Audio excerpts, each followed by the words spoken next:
Friends, Romans, nerds, lend me your ears. It's your boy Jeremy, aka Captain Subpar, back here continuing my countdown of the top 20 Power Ranger seasons of all time. Yes, it's been a minute, but I am back to finish that list. I got 4 more seasons to go, and this is where it gets incredibly tough for me because honestly, I can make a case for any of these 4 seasons being the best season of all time. When people ask me what my favorite season is, I fluctuate between at least a couple of these, sometimes all 4 of them, because they're just all so good for very different reasons, and they came to me at different points in my life that I'm like, this one's a little better because of this, or because of that, or I don't know. So honestly, the list I'm giving you right now, it could change. It could change. You could ask me in a week, hey, you said this season was the best season of all time. Is it the best season of all time? I go, no, maybe it's this one. Maybe it's that one, So this is the list that I feel like is the most definitive for me. And again, it could change. And all 4 of these are fantastic seasons. There's very little bad to say about any of these seasons. So I'm gonna try to find something, because I want to give the good and the bad. But number 4 on the list, it is the season with quite possibly my favorite theme song of all time.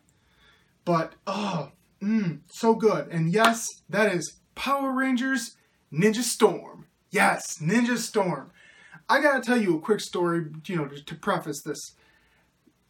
Ninja Storm came out at a time for me, it would be 2003, which would be the time I was starting to go to college. And, a lot was changing in my life, as it does for a lot of people at that age, Moved out from my parents. I moved in with my aunt and uncle because they lived very close to the college campus. And they had done the same thing for my brother a few years earlier. And I was like, you know what? I need to get out there. I need to see more people. Maybe I need to stop watching this Power Rangers thing, Maybe I've passed it by. That's very possible. And part of that was because, Time Force aired, and you know what? A lot of people love Time Force. You know my feelings on it. I liked it. I didn't love it. I was like, man, I like Lightspeed so much, and I'm not liking Time Force. And I'm like, maybe I'm just growing out of this whole Power Rangers thing. And then Wild Force aired, and you know where that's on my list. And I just thought it was garbage. And to me, I'm like, you know what? Maybe that's it. Maybe I'm done with Power Rangers. And as a kid, I was one that never had cable TV, and a lot of the times, the new Power Rangers, once it switched to the Disney production, was airing on like ABC Family first. And I didn't even have ABC Family until I moved in with my aunt and uncle. So I'm like, but when I was making the transition, I was like, you know what? I might not even have cable TV, so maybe this is a sign that I'm just done with Power Rangers. But thankfully, and God willing, the creek don't rise, as they say. I sat down and I watched the first episode of Ninja Storm, and I was blown away. Now, when people talk about executive producers in Power Rangers, a lot of people have tons of love for Judd/Chip Lynn, and you know what? I do too. I really like Judd, but I'm not quite as in love with him as other people are. I think he's produced some very good seasons. I think he's produced some very bad seasons. I think he's about 500. I think he's doing pretty good work with Dino Charge. I don't think it's great work, but I think it's very good work. And then on the other hand, you have people like Eddie, who people just love because of RPM is RPM. And, they have him on the pedestal. But again, RPM is atypical Power Rangers. You have people like Johnny Tezak, who is not good at his job. I'm sorry. No offense to you, sir. I'm sure you're a pleasant individual in your day-to-day life. I don't think you're good at Power Rangers. I just don't. I'm sorry. And, and there's Bruce Kalish, who, people loved SPD to start, and then they went a little down, and then there was the 3 years that we don't speak of.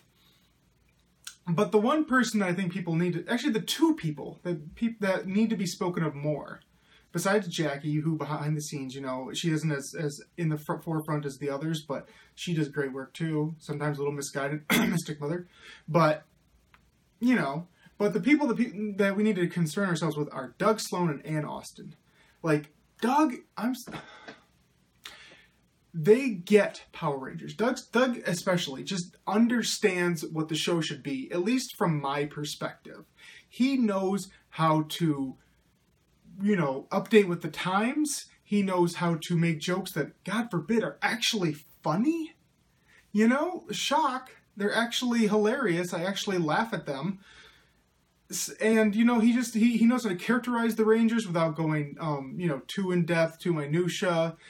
It still feels like Power Rangers, when you compare him to, say, an Eddie, who, great show, but it doesn't have that real solid feel of Power Rangers as much as, say, what Doug does, Doug's stuff is remarkable, but it also easily fits in with all the other seasons, you look at them all and say, yeah, these are all Power Rangers. You look at RPM, you say, well, that's amazing, but it's, unique in its own right. And, people can debate that saying, well, I just want whatever's the best. I don't care. And I get that too. But the thing with Ninja Storm, to try to actually narrow in on the specific season I'm talking about, Ninja Storm just had this effervescent fun to it. It felt like it was a very easily executed season. And remember, easy isn't simple, easy isn't bad. Easy means that it just flows really well. And from episode to episode, you're just constantly having fun. They're doing silly things, but we've reached a point now when we're 11 years into Power Rangers at this time, which, boy, isn't that crazy? That was halfway through what we have now. Not even, even less than that now. Crazy. But it would make fun of itself, It would make jokes about going to the rock quarry. It would make all the crazy butter jokes. We love the butter jokes, Bridge. And it would talk about, the morphing and, the comic book nerd is the one who figured it out first. And yes, fans got a little uppity with their whole, Power Rangers is just comic books, continuity, canon, nerd, whatever. Shut up. Okay, just shut up. Ninja Storm was just a lot of fun for a lot of reasons. It had great costumes. It messed with the color scheme for once, which, again, is Sentai stuff, but it's still part of Ninja Storm. It had a villain that, while silly, like later said, he still had moments of seriousness. When they were really wanting to just knuckle up and tell the story, Lothar could get serious. He had his moments. Even the villains, Zurgane had his moments. Some of the later Motodrome, they could go from serious to jokey, and it didn't feel like a big stretch. Which I think was one thing that Doug always did well in MMPR and Zeo, is that he could give everybody those moments, but not feel like they were overpowering the character. As far as the Rangers go, it was just an amazing cast. This was the first year that they started casting deeply from the New Zealand, Australia sort of pool. So it's not surprisingly, they got some of the best actors that they ever had. Because, no offense to later seasons, but the pool gets shallow after a few seasons. There aren't a ton of choices there. And Pua was amazing as Shane. He had the leadership qualities, but he never was a forceful character, like, say, a Jason. He had great moments, like with his brother. That is just a fantastic episode. And it was very easy and relatable in the sense that, everybody that has a sibling is on one side or the other of that relationship. I have an older brother, and there are lots of times where I feel like I'm not living up to what he's doing. I grew up in a small town, so we had a lot of the same teachers, and a lot of those teachers, when they met me, they just assumed I was exactly like my brother. And in some areas, I was better than him. But in a lot of areas, I was not up to snuff with him. And I had to deal with that a lot. It's you can argue if it's fair or not, but again, it's a very relatable storyline that Shane had, and I really appreciate that. Who else am I talking about? Cam. Cam was the first time, and they did it again in Dino Thunder, where they made a really smart decision with Power Rangers that I wish they would do more often. And that's, take the character that you want to be the 6th Ranger and have them in the series before they become the 6th Ranger. A lot of times the 6th Ranger just shows up, or maybe the episode before they become the Sixth Ranger. And then after that, you're just fighting to play catch-up to build their character. By having Cam not only be there from day one, but to be very connected with the whole storyline by being the Sensei's son, and having him have these moments, you know, before he becomes the Green Ranger, where he's like, I want to do more. I want to be part of this. I understand, Dad, that, you know, you made a promise to Mom, but, you know, I still should be able to make my own choices here. It was a very powerful stuff. Samurai's Journey, well, the first 2 parts of Samurai's Journey. The third part shouldn't have even been a third part. He's turned into a damn bug. But the first 2 parts of Samurai's Journey are, very relatable. And it was our first exposure to Mason effing Truman, James Galen, in the friggin' house. In the house. You know, it just added a lot of depth, I would say, to the backstory of Cam, and to the Sensei, and to even Lothar.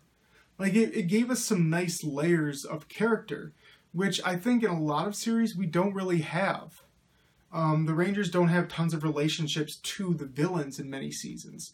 And by putting them in there, and to really interweaving them in the past, it builds towards the future. And, you know, here's the criticisms. I'll say the criticism, while we're talking about it, is that, yes, Ninja Storm could get too jokey at times.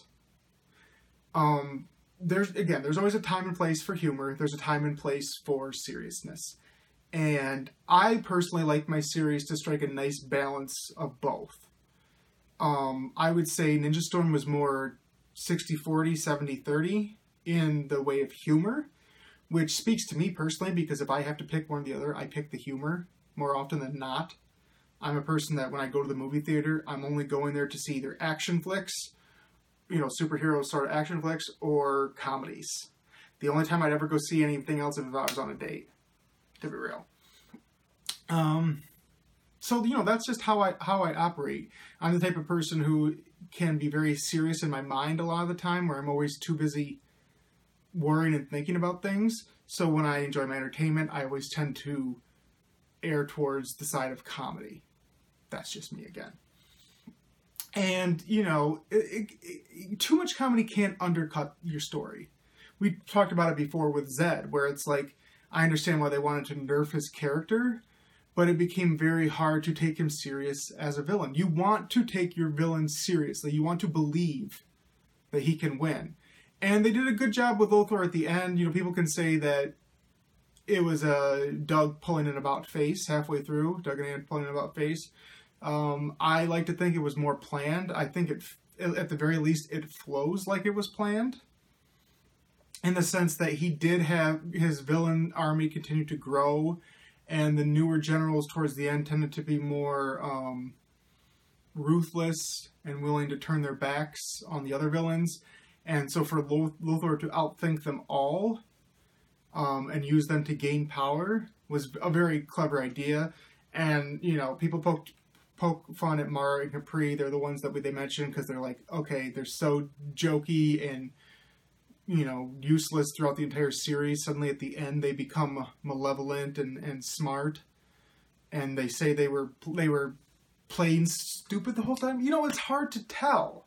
It's hard to tell how much of that is actually them, how much of that is last-minute planning, how much of that is a complete about-face from the series. I could see that going either way. I really, really could. But I think I'm okay with it because I think the Katrinas, they're both fantastic actresses. I think they played the roles very well. They were the new Squat and Babu, so to speak. And I think that, again, their jokes landed more often than not. I was thrilled to find out that Katrina Devine was going to be in the next season, the Dino Charge. The Dino Charge, as I say. Because I think she deserved it. She earned it. But ultimately for me, you know, it's hard to keep talking about the specifics for me for Ninja Storm, because I can just go off one by one. I could say, I think that Sally Martin was fantastic as Tori. I think she was one of the strongest females we've ever had. Like, she was very... she had a couple of episodes that were messages about, you know, being the female. She was the first time in in Power Rangers history that a team of 6 legitimately only had one female on the team. And she carried her weight fantastically.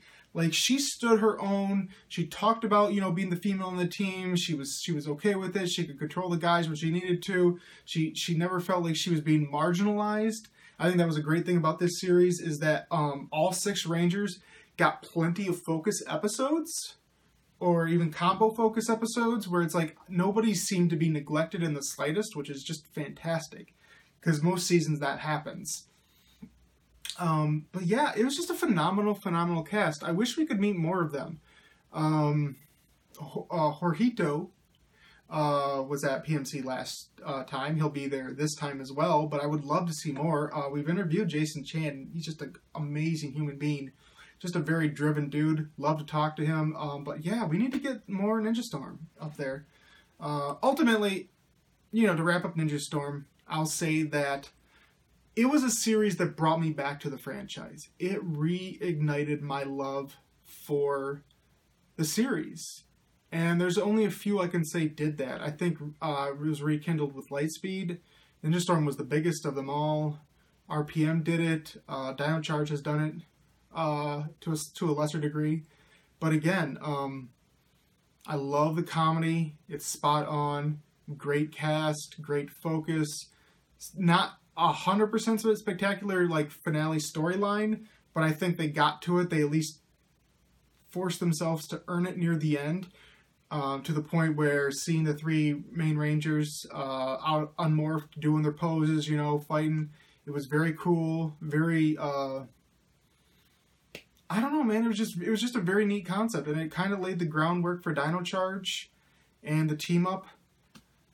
Just fantastic stuff all around, really. Ninja Storm is one of those series that I would say, if you know somebody that used to be a fan of Power Rangers and hasn't seen it since the MMPR days, and they kind of have a nostalgia tinge, Ninja Storm is the type of series I would give to them.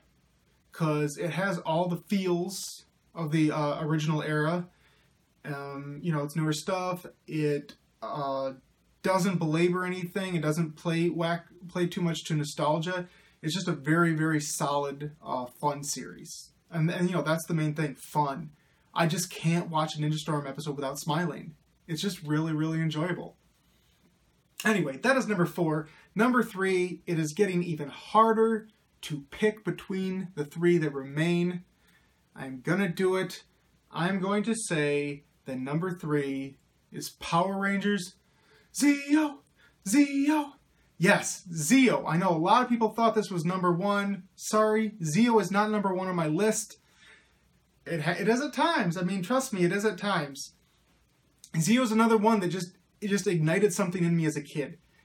You can't tell me, if you're around my age, which, you know, 32, sorry to say, 32, if you're around my age and you were a fan of Power Rangers when you were a kid, and you watch the end of season 3, and you see that command center blow up, and then they start airing these little shorts, you know, you're gonna see it, it's coming, with the scientists, you know, with the telescope, and you see little hinges of Zed and Rita, you know, crapping their pants, all these different pieces and the you know, lights across the sky, and you're not using your computer to find out what Super Sentai O-Ranger is, and seeing all this stuff, and you're just like, what is going on? The Rangers are effed.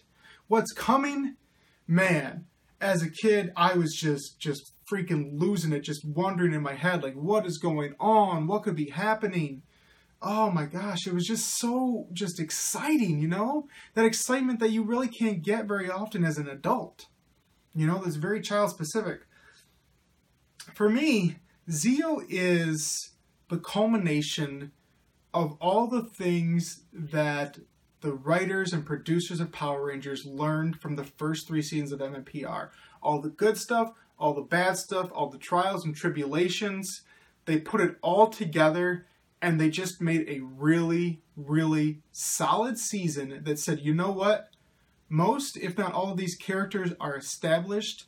Let's finally just start adding more to them, saying, you know what, this is a mature team that has been through the trenches, that they know what's up. We can still give them some of our old school storylines, but like, we need to elevate it some more. We need to be clever.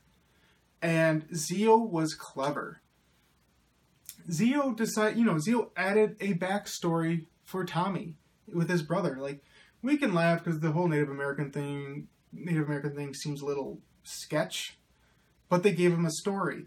They took Rocky and they went very natural with him. They're like, this is a guy that became the Red Ranger on a team where the Red Ranger was in charge. Yes, Tommy had taken over with the whole Zordon of, as the White Ranger, now you're the leader because of reasons. But it wasn't very soon before then, and obviously Austin St. John had left the series, so they didn't really do any storylines about that. But, Rocky's like, I'm the Red Ranger now, but I'm not the leader. I'm treated as just another Ranger.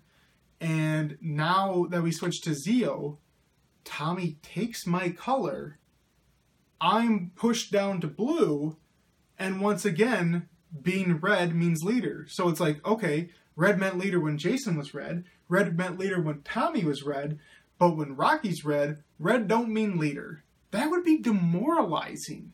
And so they decided, you know what, let's make Rocky a little bit of a goofier character. Let's make him just the funny one, And then let's give him moments when Jason comes back and be like, he has to deal with this. It is a genuine emotion that people would have.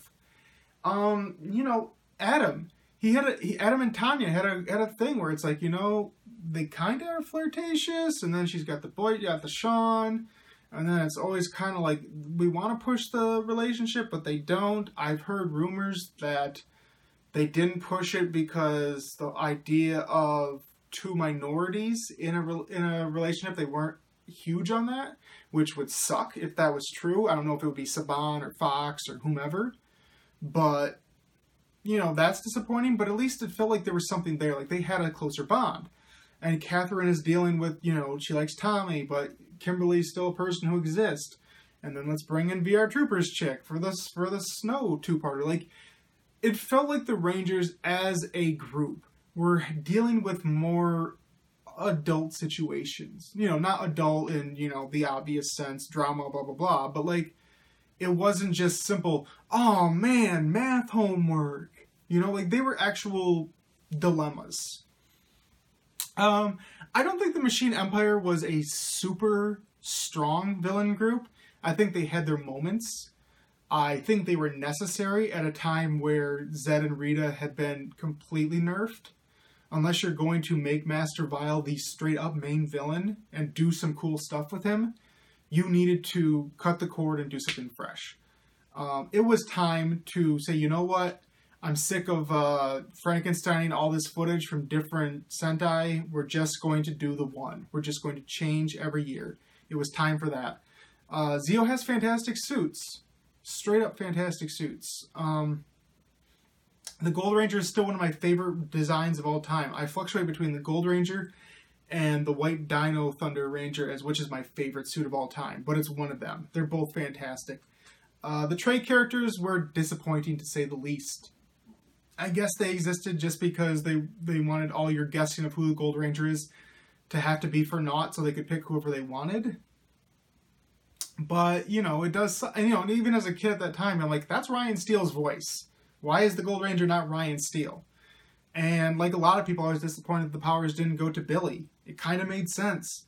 Longest tenured Ranger, the only person without powers.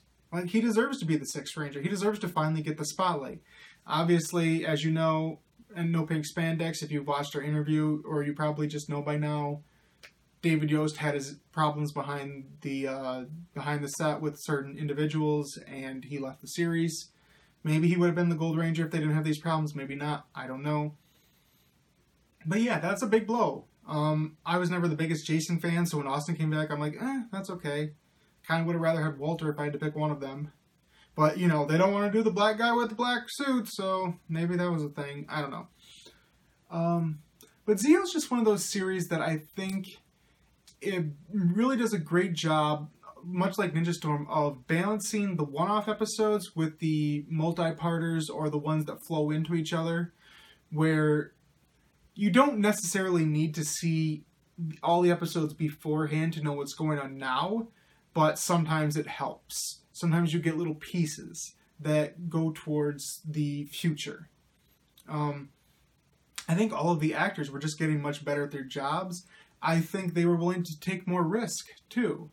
Like the Christmas episode. I mean, good Lord, everybody loves A Season to Remember. Like, there's so many great moments in that series where they just do, you know, silly fun stuff. You know, like the fruitcake stuff. I mean, oh my gosh, Bulk and Skull. Where do I begin? Bulk and Skull as PIs with Stone is just so enjoyable. They just got to do almost whatever they wanted to by that point in time, and it was just so much fun. Or the episode where, you know, Skull's playing the piano, just good stuff. I think a lot of people in their mind always kind of wanted. I mean, there were a lot of people that wanted Skull to be the Gold Ranger, and I don't think it would have been that big of a leap. I think they could have done it. It's just at a point, you know, where you know, you have those shows where they've been around for a long time, they've established their audience, they've established their tropes, and they're willing to play with them, and they're willing to do things that are much more in the vein of, you know, catering to the longtime fans. And I think Zeo is really the epitome of that. I think the only major flaw with Zeo is the whole fact, you know, and everybody said it before, that it doesn't have a finale. Again, there was so much behind the scenes stuff going on at that point in time that to not get a real solid finale, to just have that whole Zed and Rita blow up with the bomb, and it came off very, very flat. It was very disappointing. I think everybody out there would have rather seen a transitional Zeo to Turbo movie that was a big blowout finale, as opposed to what we did get. So it kind of leaves you wanting. It's one of those seasons where it's like, boy, it's so good. But I think the biggest problem with Zeo is that I don't know how accessible it is to somebody who's not already a fan of Power Rangers, who doesn't know what came before, who isn't, you know, versed in that history. I think it comes off as very exclusionary in that sense, where it's like, you know, if you're going to like Zeo, you know what Zeo's about. You know what Power Rangers is about, and then you can watch Zeo. That's the thing. And I think that's my biggest knock on it. I think that's why when I consider making it 1 or 2, I don't on my countdown right now, is that for me, the seasons I want to put at the absolute top of my list tend to be the ones that are really, really good on their own, but they're also seasons where it's like, you don't need to see everything that came before. You can reference the past without having to be just balls deep in it, you know? And that would be Zeo's biggest flaw. But again, it's also its biggest boon when you're talking about longtime fans finding a season to love. Like, there's a lot of love out there for Zeo. And granted, the majority of that love is coming from hardcore fans, which is good, and it's bad. It's good, it's bad. And, you know, it's kind of a personal preference in that respect. Because, again, I can make reasons for all 4 of these seasons, good and bad. So, but that's going to be it for Zeo for me. Zeo is just one of those seasons that fires on all cylinders. Great cast, great storyline. Well, I mean, or at least great episode to episode. You know, the storyline wasn't super big, but it's comfort food, really. Zeo is comfort food. That's what I'll say. Zeo does everything right that a Power Rangers fan wants. Zeo is just foreign to some, and it can be hard to grasp, and I get that. But, you know, I think it had earned it at that point in time after the previous 3 years. Anyway, I'm rambling at this point in time. I don't really have anything else to add. I gotta cut this video. I don't want to keep killing you guys with these 40-minute videos, but if you're watching all 40 minutes, God bless you. That is going to be it for now. At this point in time, you know what the top 2 seasons are. All you're wondering is which is 1, which is 2. I will get that video to you soon, hopefully in the next couple of weeks. Again, if you haven't watched previous videos, I'm going to say it one more time. This video is coming out probably on Monday, which will be tomorrow for me right now as I'm talking to you. On Monday, Tuesday, I am flying out to California. Going to be there for a week doing PMC, doing MPS stuff. Lots of great stuff. Lots of great content that's going to be on the No Pink Spandex website. Lots of great content that hopefully I will have for myself. I'm going to definitely do a video where I just show you all the stuff I get at PMC. I'm going to talk about PMC. If you don't know, oh my gosh, here's the big announcement. I should have probably said at the beginning of the video. No Pink Spandex is going to have our own panel at Power Morphicon. Yes. It's funny because it's the type of thing that I might not have necessarily always wanted. I feel like it's something that at this point in time we deserve. Hard for me to say that because I really don't like talking about myself, like at least in a serious tone, about good things I deserve, I guess. But the current schedule for Power Morphicon, the panels, is very nebulous, very fluid. We are right now scheduled for Saturday, August 12th at 6 p.m., but that time could change. So if you're going to be at PMC, you know, ask me, see if I got any more info, check the program, whatever you do, you know. But please, if you're watching this and you're a fan at all, come on out, you know, check us out. I'd really, really appreciate it. And that is going to be it for me for now, you know.